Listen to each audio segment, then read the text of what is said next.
Урматтуу кыргызстандыктар, биз бүгүнкү күнү Кыргызстанда адилеттүүлүктү сактап калышыбыз керек. Эгер адилеттүүлүк болбосо, чачкачылык, жакырчылык, кулчулук боло берет. Бүгүнкү күндө мыйзамдын сызыгынан кылдай кыйшайбаган Адахан Кимсанбаевичти жок жерден мыйзамсыз протокол менен бүгүнкү күндө бийлик камап олтурушат да.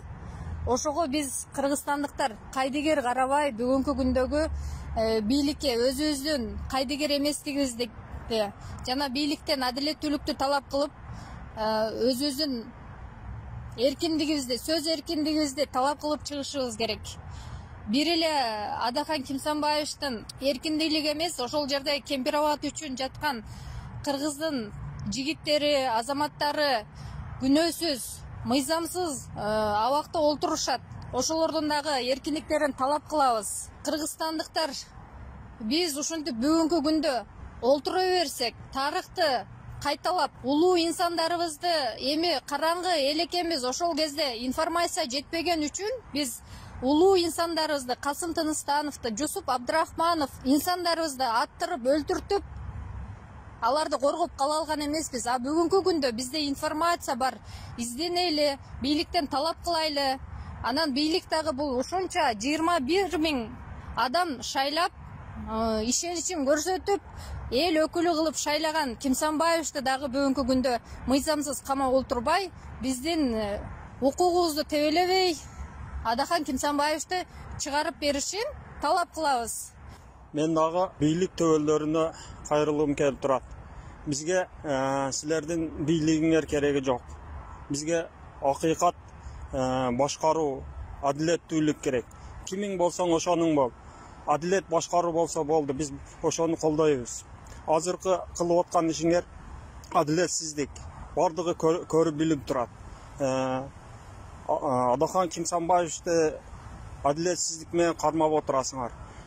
Биз талап кылабыз бардык мүчөлөрүнө бүтүн Кыргызстан жана Адахан Кимсанбаевичке боштондук талап кылабыз. Ассаламу алейкум, урматтуу кыргыз элим.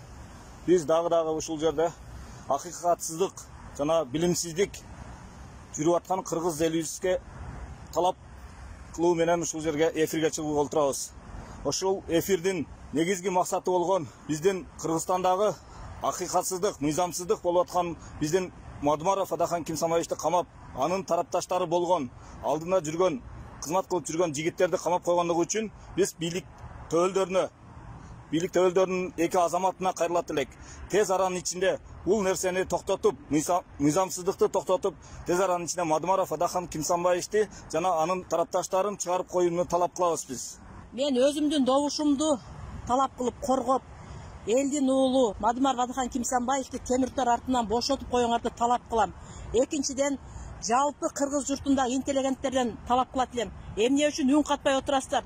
Шындык деп чыркырап, кылымдын чыганы темир тор артында жатканда, жашыңарды жашадыңар, ашыңарды ашадыңар, үн катып койгула. Медеткан Шеримкулов, Апаз Жумагулов дагы ушундай төбөсү көрүнгөн жакшыларга да кайрылып кетет элем.